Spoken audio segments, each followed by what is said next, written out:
भारत की प्रतिष्ठित national defence academy के ग्रेजुएट और भारतीय वायुसेना में एक पायलट के तौर पर सेवाएं देने वाले अक्षय चोपड़ा एक प्रोफेशनल बॉडी बिल्डर, एक एंटरप्रेन्योर और एक राइटर होने के साथ साथ एक सफल फिटनेस एक्सपर्ट भी है।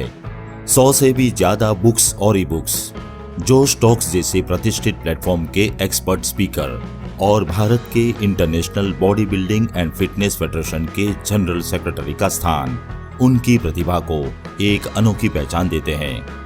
आज वे बॉडी मैकेनिक्स जिम चेन के को फाउंडर और we are stupid YouTube channel के माध्यम से सभी को फिटनेस और बॉडी ट्रेनिंग का सही मार्गदर्शन दे रहे हैं।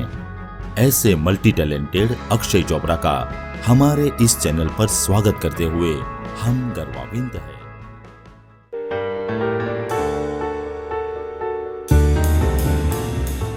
पहला सवाल मैं आपसे ये करना चाहूंगा कि आप जो है वो वैसे तो YouTube पे बहुत ही ज्यादा ओपन है, सभी चीजें आप अपने बारे में बताते ही रहते हैं। सब लोग आपके बारे में जानते हैं कि आप एक XIF पायलट हैं, ये भी जानते हैं कि आप एक body building professional body builder भी हैं। हम ये जानना चाहते हैं कि ये सब शुरू कहाँ से हुआ था, किस तरह से आप एक पायलट बने, किस तरह से आपने बॉडी बिल्डिंग का करियर चुना, किस तरह से आप राइटर बने, किस तरह से यूट्यूबर बने, ये सारी जानकारी हमें दीजिए। काफी लंबी जर्नी है यार। मैं I was born in Delhi only, तो मैं उसके बाद I loved uniform, so I give the NDA national defence academy exam. तो जब मैंने एनडीए का एग्जाम दिया तो एनडीए में मेरा क्लियर हुआ और वहाँ मैंने एयरफोर्स चूज किया था, तो एयरफोर्स में मेरा सिलेक्शन हुआ। और उसके बाद आफ्टर एनडीए फिर मैं एयरफोर्स एकेडमी में गया, जहाँ पे हमारी फ्लाइंग ट्रेनिंग होती है। एनडीए में फ्लाइंग ट्रेनिंग होती है, लिमिटेड लेवल की ग्लाइडर बेस्ड ट्रेनिंग है, but main training air force academy में शुरू होती है।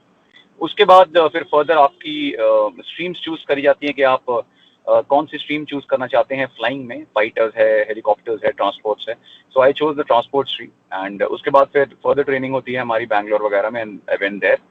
वहाँ पर हमारी ट्रेनिंग चली। एंड स्पोर्ट्स में मैं शुरू से ही था, even before joining NDA I was into track and field athletics. और उसके बाद एनडीए में तो मिलिट्री ट्रेनिंग थी, लेकिन I was massively fitness freak. Weight training मुझे बहुत ज़्यादा पसंद थी शुरू से ही। बॉडी बिल्डिंग में मैं नहीं था, body building was not even a thought, कभी मेरे दिमाग में भी नहीं था। मेरी पहली पोस्टिंग थी बड़ौदा में, जब फ्लाइंग में मेरी पहली पोस्टिंग हुई, तो वहाँ पर मुझे काफ़ी सारे जो वहाँ के कोचेस थे, जहाँ मैं जिम में जाता था बाहर सिविल में, तो वहाँ के उन्होंने कोचेस ने मुझे बोला कि सर आपका बेस बहुत अच्छा है, आप बॉडी बिल्डिंग की तैयारी करिए। आपको मैं थोड़ा अजीब लगा, बट ठीक है, because it was something which I love to do, तो मैंने कहा डू द ट्रेनिंग। तो मैंने वहाँ पे ट्रेन करना प्रॉपरली और शुरू किया, थोड़ा और सीरियसली। और with in my first 1 year of training, I mean जब मैंने पहला कॉम्पिटिशन खेला है, वन अ गोल्ड मेडल। उसके बाद फिर वहाँ से things continued, district state level medals, और उसके बाद एयरफोर्स टीम में, पहले कमांड टीम में, फिर मेन एयरफोर्स टीम में, और ऐसी चीज़ें चलती रही। तो this is how I went. ये मेरा स्पोर्ट्स करियर रहा। और उसके अलावा I played almost most of the sports, क्योंकि मिलिट्री ट्रेनिंग में आपको सब कुछ सिखाया जाता है, you play almost all the sports. उससे पहले भी मैंने बहुत स्पोर्ट्स खेले हैं, तो sports is what I still love to do. अब आती है एकेडमिक्स वगैरह की बात, राइटिंग वगैरह की। I started that pretty late, because मैंने मल्टीपल स्पोर्ट्स में बहुत टॉप इंडियन कोचेस के अंडर ट्रेन करा है, लेकिन जो सबसे बड़ा ड्रॉबैक मुझे लगा उनमें वो ये था कि जो थ्योरेटिकल पार्ट था, जो साइंटिफिक पार्ट था, वो इंडिया में बहुत ज़्यादा मिसिंग था, और आज भी काफ़ी हद तक मिसिंग है। तो तब मेरा एक इंक्विजिटिवनेस थी कि भाई लेट्स सी कि इसके पीछे रिसर्च क्या है, रीजंस क्या है, रियल साइंस क्या है फिटनेस में। और there are hundreds and thousands of topics जो हैं। तो वहाँ पे मैंने जब स्टडी करना शुरू किया, इवेंचुअली उस टाइम पे आई रिमेंबर नेट वगैरह इतना ओपनली अवेलेबल नहीं था ना, हम लोग इतने टेक savvy थे कि हमें को इंटरनेट यूज़ करना आता था ज़्यादा। और डिफेंस फोर्सेज में काफ़ी हद तक वो चीज़ें प्रोहिबिटेड भी होती हैं बिकॉज ऑफ सिक्योरिटी रीजन। तो मेरे पास बुक्स वगैरह थी, फिर मैं I used to buy some books. शुरू में तो कुछ भी नहीं होता था। उसके बाद फिर I started buying some good books on exercise science वगैरह, एक्सरसाइज फिजियोलॉजी, काइनेसियोलॉजी वगैरह। I started studying those. साथ में मैंने सर्टिफिकेशंस इंटरनेशनल करनी शुरू करी, and there was a time I was one of the most certified professionals in the country. But वो उसका कुछ मेरे को that was not something which I want to say about, because से कोई फर्क नहीं पड़ता। Even if you have 50 certification, doesn't matter much. लेकिन व्हाट आई फाउंड वाज कि इवन सर्टिफिकेशंस भी बहुत लिमिटिंग थी। उसमें भी एक एक्स अमाउंट ऑफ नॉलेज मिल रही थी, लेकिन जो रियल इन डेप्थ नॉलेज आपको गेन करनी है, वो खुद इंडिपेंडेंट स्टडी और रिसर्च से ही करनी पड़ेगी। So then I started studying independently. I started writing articles for a couple of magazines वगैरह। They asked me, so I wrote for almost all magazines and websites back then. काफ़ी सारों पे मैंने लिखा, आज भी I write for some of them because not everybody. कुछ friends हैं जो मेरे एक दो काफी नोन उसमें हैं मैगजीन, उनमें मैं I just write down, otherwise I generally do not right for other things because I have my own blog and my own website. Plus एक और प्रॉब्लम आता है राइटिंग में कि आई कैन नॉट लाई, मैं झूठ नहीं बोल सकता और ना मैं उल्टे सीधे आर्टिकल्स लिख सकता हूँ। सो मैंने बहुत सारी मैगजीन और वेबसाइट्स के लिए इसलिए भी लिखना बंद कर दिया था because the entire magazine was full of absolute rubbish. कुछ भी आर्टिकल पब्लिश हो रहे थे, you know, green tea for weight loss, 7 days to lose weight, belly fat, वो सब चल रहा था। तो मैंने कहा तुम्हारी पूरी मैगजीन में ऐसा सेंसलेस कंटेंट है तो मैं तो लिखूंगा नहीं। So that's why I move back from most of these people. फिर धीरे धीरे जब मैं आर्टिकल्स लिख रहा था तो I started writing, I worked on my books. तब मैंने बुक्स पे काम करना शुरू करा and of course there are lots and ups and downs. Books में बहुत प्रॉब्लम आई, कोई गाइडेंस वाला नहीं था, कोई nobody to ask, nobody to tell, so काफी प्रॉब्लम्स हुई, लेकिन ultimately I started writing books. उनमें भी बहुत इश्यूज आए, काफी सारा रिसर्च कंटेंट कैसे पब्लिश करना है, उसे कैसे प्रेजेंट करना है। फिर पब्लिशर्स का बहुत बड़ा इशू आता है इंडिया में। हमारी कंट्री में अभी आपने देखा होगा ये जो नेपोटिज्म वाला थिंग विच जो आजकल चल रहा है, नेपोटिज्म सिर्फ बॉलीवुड में नहीं है, ये नेपोटिज्म हर फील्ड में है और हर मोस्ट फील्ड में इतनी हद तक है कि उस फील्ड में वो खत्म होना ही बेटर है। फॉर एग्जाम्पल पब्लिशिंग की बात करता हूँ, एक टाइम था जब पब्लिशिंग इंडस्ट्री ना used to be at a very high level, मतलब to become an author it used to be a very thing of very good pride. लेकिन उसके बाद क्या होना शुरू हुआ कि इतनी ईगो आ गई इस इंडस्ट्री में कि अच्छे अच्छे ऑथर्स भी इसमें जा नहीं पा रहे थे, क्योंकि now what they wanted was कि इनको चाहिए थे कि आपका नाम होना चाहिए, आपको कोई सेलिब्रिटी या कोई एक्टर जानना चाहिए, तभी आप हेल्थ फिटनेस में बुक लिखो। तो उससे प्रॉब्लम ये हुआ कि lot of top authors were not able to publish. लेकिन जैसे ही अमेजोन आया और सेल्फ पब्लिशिंग शुरू हुई, अमेजोन किंडल पब्लिशिंग शुरू हुई, तो इन सारे के सारे जो पब्लिशिंग हाउसेस थे इनकी हवाइयां उड़ गई, इनकी सारी की जो ईगो फॉल्स वो नीचे आ गई and they were into massive losses. तो अब तो ये बिल्कुल ही वो हो गए चूजी के भाई अब तो हम आपको सिर्फ जो है वही लोग अलाउ करेंगे पब्लिशिंग के लिए अगर आपको कोई एक्टर एक्ट्रेस जानता है। सो और इतना रबिश कंटेंट मैं लिख सकता नहीं हूँ ना, मैंने अपनी बुक्स में कभी लिखा है, मेरा कंटेंट सारा रिसर्च बेस्ड होता है, इनको वो चाहिए ही नहीं, इनको बेसिकली मसाला चाहिए। So I had spoken to lot of publishers, लेकिन वो बातें भी ऐसी करते हैं, सर ऐसे लिख के दो हमें कि होम वर्कआउट फॉर 1 month या lose belly fat in 1 month, ऐसी बुक्स लिखो। तो और ऐसी स्टूपिड बुक्स में लिख नहीं सकता। In fact most of the so called fitness books in India are absolutely stupid. So उसके बाद फिर मैंने कुछ पब्लिशर्स के साथ बुक्स पब्लिश करी, बट आई फाउंड के the way use to literally जो चीट करते हैं ये ऑथर्स वगैरह को, वो बहुत एक्सट्रीम है। प्रॉब्लम पब्लिशिंग इंडस्ट्री की यही है कि यहाँ पे अप्रोच बहुत ज्यादा चाहिए, इनको कंटेंट कम चाहिए, इनको मसाला ज्यादा चाहिए, and I was not ready to write any of those things. So then I started doing Kindle publishing and all, and I started writing a lot of books, e-books, जहाँ पे कोई restriction नहीं थी, major main restriction was to understand how to publish the content and उसकी formatting वगैरह was important. Editing भी there was no, I had no editor, even right now I have no editor, I edit myself, तो कुछ mistakes होती रहती हैं, but I keep on correcting them. Then so this was one part which was going on, the writing part. उसके अलावा after I moved out of Air Force, फिर मैंने दिल्ली में 2 gyms खोले, which is one of the big gyms out there, body mechanics के नाम से. I have 2 partners, इनके साथ मैंने ये gyms open करे, and साथ I started my online business, which was the main thing which I wanted to focus on काफी टाइम से. Online का मुझे कोई भी major idea नहीं था, it was an alien thing for me, but then online मैंने सीखना शुरू किया एंड आई फाउंड आउट के 80% स्टफ तो मैं नहीं कर सकता हूँ, बिकॉज अगर वो मैं करूंगा तो it will take me years to learn, क्योंकि वो प्रॉपर डिजिटल और स्टफ है और वो एक्सपर्टीज है हर एक इंसान की. तो फिर then I made a team proper, जिसमें specially I chose very good youngsters जो रियली टैलेंटेड थे अपने अपने फील्ड्स में. कोई डिजिटल मार्केटिंग में टैलेंटेड है, कोई सोशल मीडिया हैंडलिंग में अच्छा है, कोई बैक एंड सपोर्ट और फिटनेस का कंसेप्ट समझने में अच्छा है, तो ऐसे आई made a big team. So then I designed my own website, मैंने proper design करी, and I have my online programs now, which was my main focus from last 6-7 months now. अब ये program is very well known. अगर आप Google पे search करोगे, Quora या Google वगैरह पे, it is ranking among the top 1 and 2.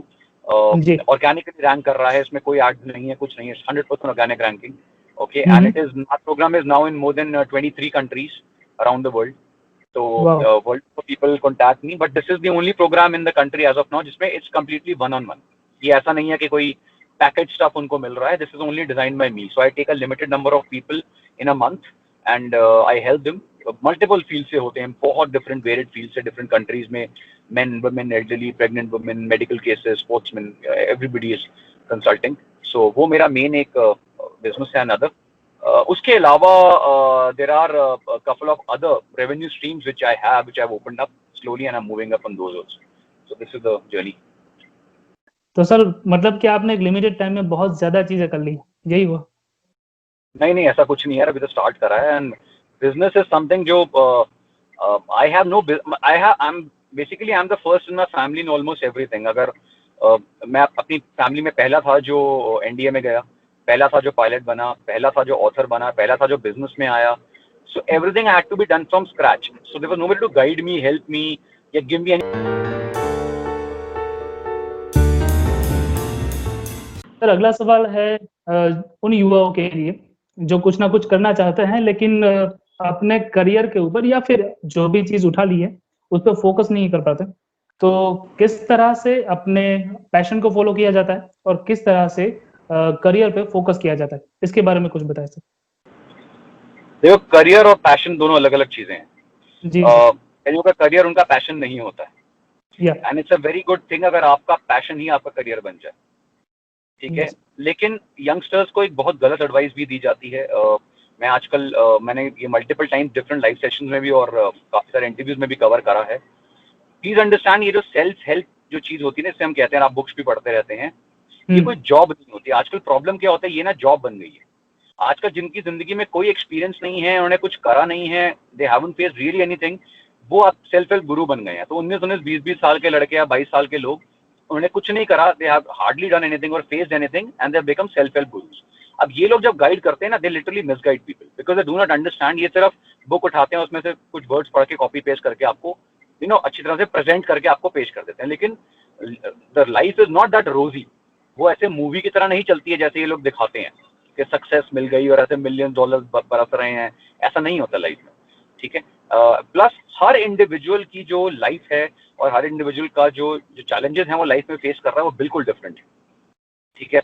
कोई इंसान मेडिकली किसी को प्रॉब्लम हो सकती है, is born with a defect और समथिंग इन द बॉडी.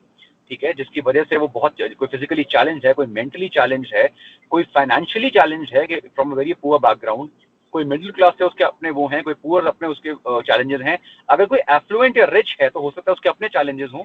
तो वो चैलेंजेस जो है ना, वो सेल्फ हेल्प के थ्रू ऐसे नहीं होते. वो somebody has to give you the right guidance step by step. तो जब आप करियर और पैशन की बात करते हो, ये वर्ड्स बड़े कंफ्यूज कर देते हैं.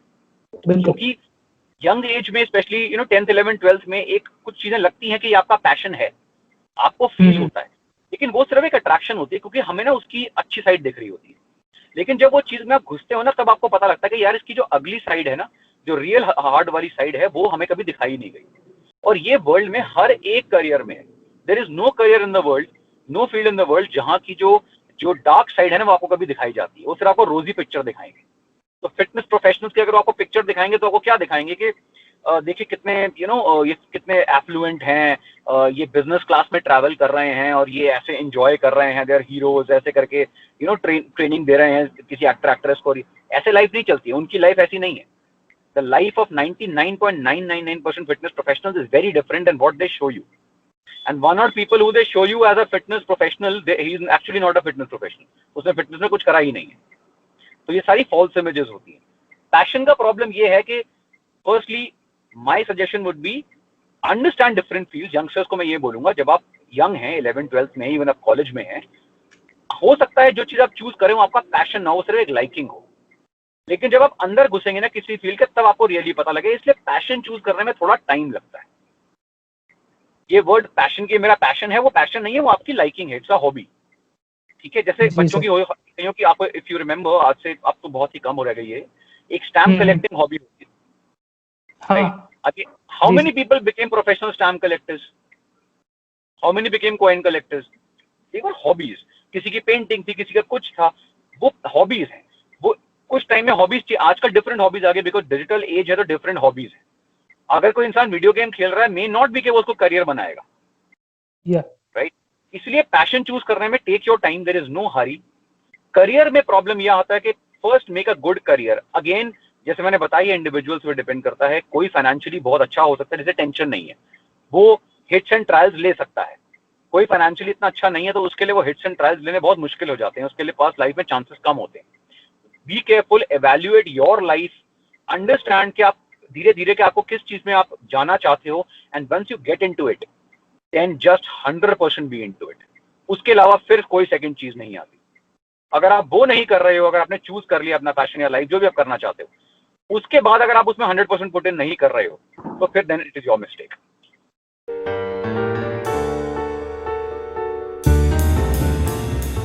मैंने आपके वीडियोस में कुछ देखा है कि आप किसी भी वीडियो में कोई भी टॉपिक जब लेते हैं तो उसमें स्टडी बहुत ही इन डेप्थ होता है, आपका रिसर्च बहुत ही बढ़िया होता है।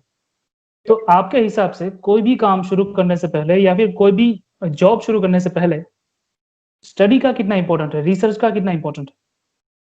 देखो, अपनी अपनी फील्ड्स की स्टडीज होती हैं, but if you want the real knowledge, true knowledge, तो आपको प्रॉपर साइंटिफिक जो रिसर्च है, उसके पीछे जो बैकग्राउंड है, स्टडीज हैं, उसको लेकर ही आप उस चीज को प्रेजेंट कर सकते हो, जिसको हम सपोर्टिव एविडेंस कहते हैं। अगर कोई सपोर्टिव एविडेंस नहीं है, कोई लॉजिक नहीं है, कोई साइंस नहीं है, तो फिर मैक्सिमम चीजें ब्लफ हैं। और इंडिया में अगर आप फिटनेस हेल्थ की बात करो तो मैक्सिमम नॉलेज सिर्फ ब्लफ के बेस पे चल रही है। लोगों ने अपने सेल्फ मेड बिलीव बना रखे हैं, स्पेशली जो आयुर्वेद फील्ड है उसको बहुत बदनाम करा जा रहा है। आयुर्वेद की रियल जो बुक्स हैं वो लिमिटेड हैं, लेकिन ओवर द सेंचुरीज ना लोगों ने अपनी मन की चीजें ऐड कर दी, घरेलू नुस्खे, अपनी बातें उसमें ऐड कर दी हैं, जिनका ना तो कोई लॉजिक है, ना कोई बेसिक साइंटिफिक एविडेंस है, ना कोई आयुर्वेदिक एविडेंस है। आयुर्वेद में भी साइंस होती है, आयुर्वेदिक रिसर्च पेपर्स हैं, तो कुछ भी चल रहा है। आप फॉर एग्जाम्पल मैंने बहुत सारी वीडियोस बनाई है, तो लोगों के साथ प्रॉब्लम क्या है, they don't have the guts to debate.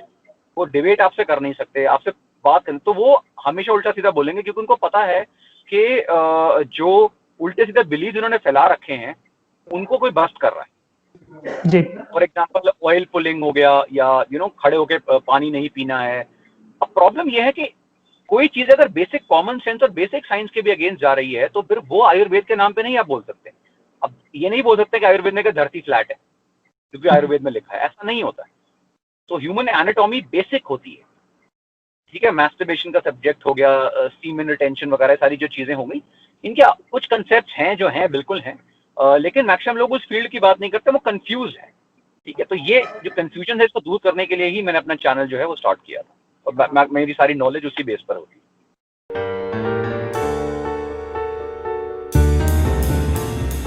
तो सर आते हैं अब अगले सवाल पे।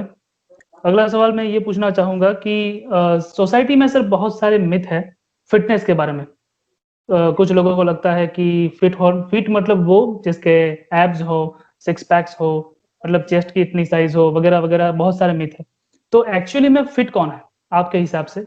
Who is fit? देखो, पता है क्या होता है, हमारे यहाँ पे फिटनेस की ना कोई डेफिनेशन प्रॉपरली किसी ने दी नहीं है। जो भी फिटनेस की डेफिनेशन दी गई है वो मैक्सिमम फिजिकल फिटनेस की दी गई है, ठीक है। And most people who consider themselves physically fit firstly are not fit at all. इसलिए मैं हमेशा एक चीज बोलता हूँ कि फिटनेस से पहले हेल्थ आता है। अगर आप अंदर से हेल्दी नहीं है तो आप फिटनेस, अगर आप बाहर से फिट दिख भी रहे हैं तो then there is no use, ठीक है। अब कई लोग कहते हैं मेंटल फिटनेस भी इसमें आता है, spiritual fitness, that is all simple definitions. But of course एक सिंपल सी चीज है, first you should be healthy, that is the most important thing, ठीक है। उसके बाद आप फिटनेस की बात आती है। Six pack and all is absolutely no relation to fitness, that is only for show, ठीक है। पीपल, लेट्स से मैं डिफेंस फोर्सेस पर्सनल की बात करता हूँ या पैरामिलिट्री फोर्सेस की बात करता हूँ, या तो ये लोग जो बॉर्डर्स पे खड़े हैं क्योंकि सिक्स पैक्स नहीं निकल रहे हैं सबके, पर they are standing for others and fighting the enemy, and इतना जो मेंटल स्ट्रेस है उसको झेल रहे हैं। जी सर। जो इंसान जिम में बैठा हुआ है, एसी एनवायरनमेंट में, और एनाबॉलिक्स लेकर अपने को वर्कआउट कर रहा है, उसको लग रहा है मैं बहुत फिजिकली फिट हूँ, बहुत बड़ी गलतफहमी है, और वो दूसरों को भी गलतफहमी में डाल। तो वो एक शो होता है जो बेसिकली दिखावा है, वो दिखावा बिकता बहुत ज्यादा, ये प्रॉब्लम। फिर हम सेकंड मेंटल फिटनेस पे आते हैं कि बहुत सारी चीजें, अगर आपकी लाइफ में कोई स्ट्रेस चल रहा है, कोई फैमिली स्ट्रेस है, कोई बीमार है फैमिली में, कोई और मेजर प्रॉब्लम आ रही है, कोई बिजनेस आपका प्रॉपर नहीं चल रहा है, या आपको वर्क स्ट्रेस है, या कोई एनवायरमेंटल स्ट्रेस है, आप बहुत पोल्यूटेड एरिया में रह रहे हैं, तो क्या करेगी आपकी फिटनेस? आप फिजिकली फिट भी हैं तो भी क्या डिफरेंस आ जाएगा? तो that is another aspect. And एक और बहुत इंपॉर्टेंट एस्पेक्ट है जो कोई भी कवर नहीं करता है, वो है फाइनेंशियल एस्पेक्ट। जी। कितने सारे ऐसे फिटनेस प्रोफेशनल्स हैं जिनके आप देखोगे इंस्टाग्राम पे बहुत फॉलोअर्स हैं, उस पे, but ultimately they are just hand to mouth, they are hardly earning anything. Yeah. Now उनकी शादियां हो गई है, कुछ हो गई हैं, मतलब they are not having a proper house to stay. उनके पास अपनी फ्यूचर फैमिली वगैरह के लिए कोई प्लान नहीं है कि फाइनेंशियली कैसे उनको हेल्प करेंगे, कैसे उनके लिए प्लानिंग करेंगे। ठीक है ना, वो कर रहे हैं क्योंकि वो एक भ्रम में जी रहे हैं कि देखो हम बड़े स्मार्ट लग रहे हैं और हमारे 6 पैक्स हैं तो हम उसी में फोटोज खिंचा कर, ये कुछ टाइम की बातें हैं। After some time these things all go down और उस टाइम रियलिटी हिट करती है। मेरे पास बहुत सारे ऐसे फिटनेस प्रोफेशनल्स हैं who come to me, who actually tell me के sir do you have a job in your gym, या कोई है, and they are very well known people. तो मेरे हिसाब से जब हम फिटनेस की बात करते हैं तो it is a combination of physical fitness, mental fitness and financial fitness. This is very very important today, आजकल की दुनिया में, और कोविड के बाद तो सबने देख ही लिया।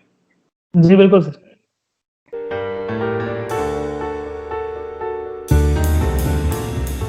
ड्रग्स जो कि आजकल का मुद्दा है, बहुत ही ज्यादा उछल उछल कर सामने आ रहा है। हमने देखा बॉलीवुड में भी बहुत सारा ड्रग्स चल रहा है। ये सारी चीजें तो होती रहेंगी, लेकिन आप क्या मानते हैं कि मेन चीज क्या है जो इन सारी चीजों को कंट्रोल करती है कि कोई क्यों ड्रग लेने को तैयार हो जाता है?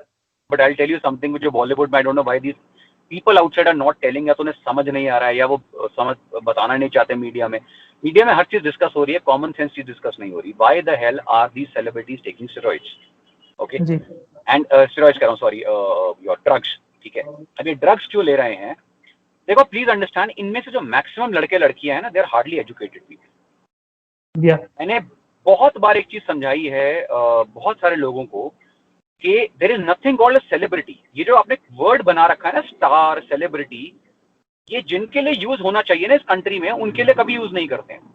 हमने इन एक्टर एक्ट्रेसेस को, इनका प्रोफेशन है यार, ये एक्टिंग करते हैं, इनका प्रोफेशन है, एक डॉक्टर का प्रोफेशन है। अब कोई डॉक्टर बहुत फेमस है तो वो सेलिब्रिटी डॉक्टर थोड़ी बन जाता है, we still call him a top doctor. इसी तरह का कोई एक्टर एक्ट्रेस है जो अपनी फील्ड में बहुत अच्छा है, वो टॉप एक्टर एक्ट्रेस है। Why do call him a star, a celebrity? ये जो फॉल्स वर्ड बना रखा है ना, तो जो रियल हमारे हीरोज हैं, मैंने पहले ही बहुत बार बताया, जो हमारे रियल हीरोज हैं, फॉर एग्जाम्पल हमारे डॉक्टर्स, इंजीनियर, साइंटिस्ट, हमारे defence forces personal, police personal, इनको कभी हम सेलिब्रिटी नहीं बोलते हैं।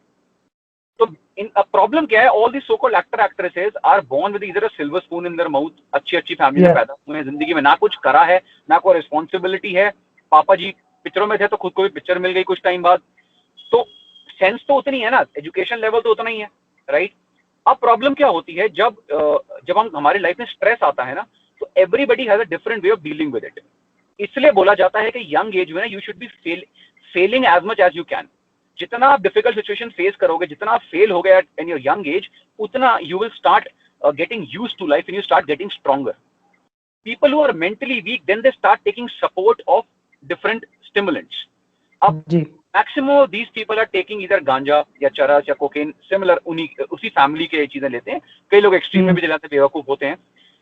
अब ये क्या करते हैं, ये इससे क्या होता है, मैंने because I know lot of these actor actresses, मुझे पता है ये क्यों ड्रग्स लेते हैं, ठीक है, और काफियों के नाम भी मुझे पता है कि जो जिनके मुझे बताए गए हैं कि भाई ये लेते हैं, ओपनली लेते हैं। वो इसलिए होता है क्योंकि फर्स्टली ड्रग्स का इफेक्ट क्या होता है, it is a very relaxing effect.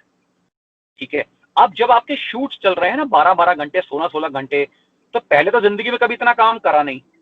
आप जब इतने लंबे शूट्स करते हैं, shoots are not easy, they very tough to go by. या तो आप Yeah. फिजिकली मेंटली बहुत फिट हैं, आप एक स्पोर्ट्स में रहे हैं, या आप खुद बहुत एक्सट्रीमली फिट हैं, तो आपको इन स्टिमुलेंट्स की जरूरत नहीं पड़ेगी, आप इस टफ लाइफस्टाइल को इजीली हैंडल कर सकते हैं। ठीक है, लेकिन अगर आप ऐसे ऐसे शेड्यूल से निकल रहे हैं, तो वहां पे फिर क्या होता है कि आपके बस की होती नहीं है, क्योंकि कभी हैंडल करा नहीं है। तो then you start taking support of these drugs, you want to remain always high. तो ये ड्रग्स आपको एक हाई उसमें रखते हैं, स्टेट में, हमेशा माइंड हमेशा काम रहेगा, रिलैक्स रहेगा, हाई स्टेट में रहेंगे। अब वो हाई, प्रॉब्लम क्या होता है, वो हाई ऐसे पीक करता है और फिर क्रैश होता है। जब वो बिल्कुल क्रैश होता है तो देन दे गेट अगेन, उनको वापस ड्रग्स चाहिए। जी धीरे धीरे धीरे आपकी बॉडी इन ड्रग्स के अमाउंट से यूज टू हो जाती है, फिर आपको वही हाई लाने के लिए ज्यादा अमाउंट ऑफ ड्रग्स चाहिए, ऐसे फिर एडिक्शन बढ़ती है। ओके तो बहुत सारे एक्टर एक्टर्स ऐसे हैं who are not on drugs at all, who are very hard working, जो अपने बचपन से ही ऐसी फील्ड्स में रहे हैं, जो खुद स्पोर्ट्स में रहे हैं, बहुत फिट रहे हैं मेंटली, उन्होंने बहुत टफ सिचुएशन देखी हैं। They are not into taking drugs and doing movies. अगर इतनी, लेकिन जिन्होंने नहीं फेस करा, वो फिर ये हरकतें करते हैं। प्लस इस पर्टिकुलर इंडस्ट्री में ये सारी चीजें बहुत रैम्पेंट है, बहुत इजीली एक्सेसिबल है। वहां पे ड्रग्स और लड़कियां, एस्कॉर्ट्स का धंधा, ये सारे बहुत, आप सोच भी नहीं सकते कितने ऐसे so called known actor actresses हैं जिनको आप बड़ा वो समझते हैं, ये सारे इन्हीं धंधों में इन्वॉल्व हैं। मूवीज से कोई इतना अर्न नहीं कर सकता जितना जितना ये लोग आपका लाइफस्टाइल शो करते हैं। तो आप जी शोबाजी के चक्कर में, फेक शो ऑफ के चक्कर में they ready to do anything, and maximum Bollywood में मैक्सिमम लोग यही कर रहे हैं। Drugs and you know narcotics में इन्वॉल्व हैं, या गर्ल्स वगैरह के उसमें इन्वॉल्व है, प्रोस्टिट्यूशन रैकेट्स में, they are all into the same thing. जी।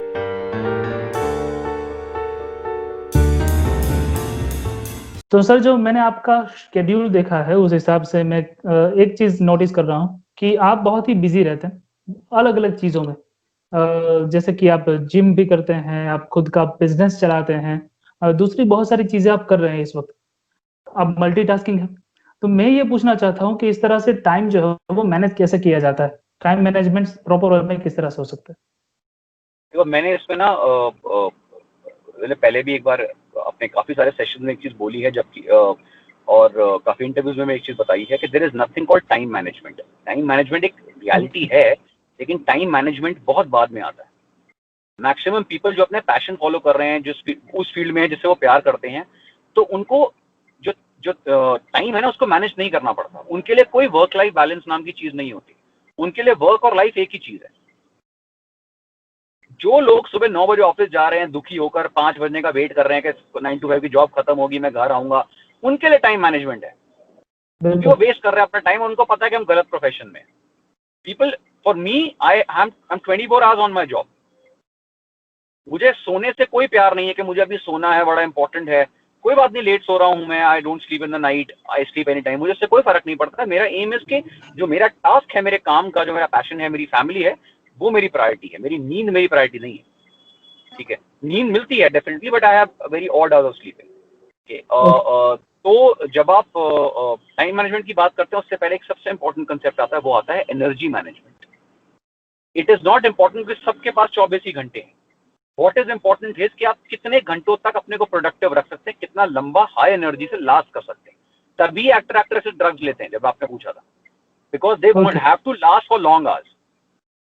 14-14 घंटे की अगर शूटिंग चल रही है तो इतना एनर्जी लेवल हाई रखना आसान नहीं है, अगर आपने पहले लाइफ में ऐसे काम नहीं करे। जी सर। तो I have to keep myself high for long hours, but मुझे इसमें प्रॉब्लम नहीं होता, because I have my work, जो मेरा अपना काम है। आई एम एन एंटरप्रेन्योर, तो मेरा काम is what I love to do.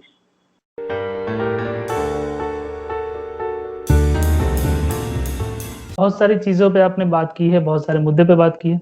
अब अगर कोई स्पेशल मैसेज हमारे यूथ के लिए देना चाहें तो जरूर दें। पहली चीज तो यही होगी कि I haven't found anybody very successful who has got 90%, 95%। अपने परसेंटेज को भूल जाओ, कोई फर्क नहीं पड़ेगा। लाइफ बहुत हार्ड हिट करती है जब आप स्कूल से बाहर निकलते हो, स्पेशली और कॉलेज से बाहर निकलते हो, बहुत हार्ड हिट करती है, और वो रियल लाइफ होती। Maximum people who are not very good in school, ठीक है, they are doing wonderfully well, और बहुत सारे ऐसे लोग हैं जो स्कूल में बहुत अच्छे थे और they hardly doing anything. What is important is that you should be sincere and hard working. आपका एटीट्यूड लाइफ में मैटर करता है, आपकी सिंसियरिटी हर चीज की तरफ। अगर वो एटीट्यूड आपका है, सिंसियर रहने का, हार्ड वर्किंग एटीट्यूड है, फोकस एटीट्यूड है, तो उससे मार्क्स या बाकी चीजों से कोई फर्क नहीं पड़ता। फिर आपको अल्टीमेटली, बिकॉज स्कूल हमारा बहुत रिस्ट्रिक्टेड एनवायरनमेंट होता है, बिल्कुल, तो इसलिए बंदा कुछ कर नहीं पाता। लेकिन जब वो रियल लाइफ में आता है तो फ्रीडम मिलती है, स्पेशली उन लोगों को जो करना चाहते हैं, एंड देन दे ग्रो, जी right. For youth my message would be sincere in life and focused in life, किसी भी चीज में जो आपको पसंद हो। कोई आपको बोल रहा है इसमें फोकस रहना, that is not the right thing. ऐसा कुछ नहीं है।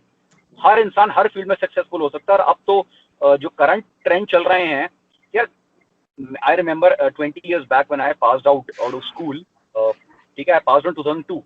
तो उस टाइम पे when I passed out 12th से, आई रिमेंबर उस टाइम पे ब्लॉगिंग और आईटी हमें पता भी नहीं होता था यार, ये होती क्या चीज है, कभी सुनी नहीं थी। मैंने तो मतलब अभी सुनी है, ये 5-7 साल पहले, मतलब 5 साल भी नहीं हुए मुझे शायद, उसके बाद ही सुनी है मैंने, अभी 3-4 साल पहले ये कि होता क्या ब्लॉगिंग हो रही। एंड आई फाइंड कि people in India and abroad are earning millions in blogging. No, अगर आप अपने पेरेंट्स को समझाओगे कि पापा मुझे पढ़ाई में ज़्यादा इंटरेस्ट नहीं, मैं पास हो जाऊंगा, लेकिन मुझे ब्लॉगिंग में इंटरेस्ट है, तो हमारे पापा को समझा सकते हो आप अपने अनटिल अनलेस के पेरेंट्स को पता वो क्या बोल रहा है।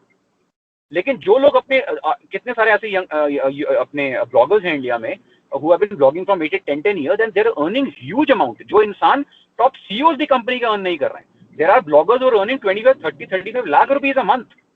इतनी हाई अर्निंग्स हैं अगर आप चेक करें, इंडियन ब्लॉगर्स की बात कर रहा हूं। तो ये चीजें बिल्कुल अजीब लगती हैं सुन के। इसीलिए in today's world you can make a brilliant career in anything you choose, just be focused. तो दोस्तों, ये है हमारे साथ अक्षय चोपड़ा सर, जिन्होंने बहुत सारे मुद्दों पर और बहुत ही डिटेल में बातें की हैं। और मुझे उम्मीद है कि आपको ये सारी बातें बहुत ही पसंद आई होगी, बहुत कुछ नया आपको सीखने मिला होगा। तो दोस्तों, सर का एक यूट्यूब चैनल है वी आर स्टूपिड, वहाँ पे जाके आप सर को फॉलो कर सकते हैं। सर बहुत सारी चीज़ों पे बहुत ही अच्छा नॉलेज देते हैं, तो वहाँ पे जाइए, उनको सब्सक्राइब कीजिए और उनके साथ आप मेंबरशिप भी ले सकते हैं। तो ये बहुत ही सारी अच्छी चीज़ें हैं जिनको आपको डेफिनेटली एक बार चेक करना चाहिए। आपको लिंक जो है वो डिस्क्रिप्शन में मिल जाएगी। सर बहुत बहुत शुक्रिया हमें टाइम देने के लिए, और उम्मीद है कि आगे भी अगर ज़रूरत पड़े तो आप हमें समय देंगे। Definitely. Thank you very much. Thank you. Thank you sir.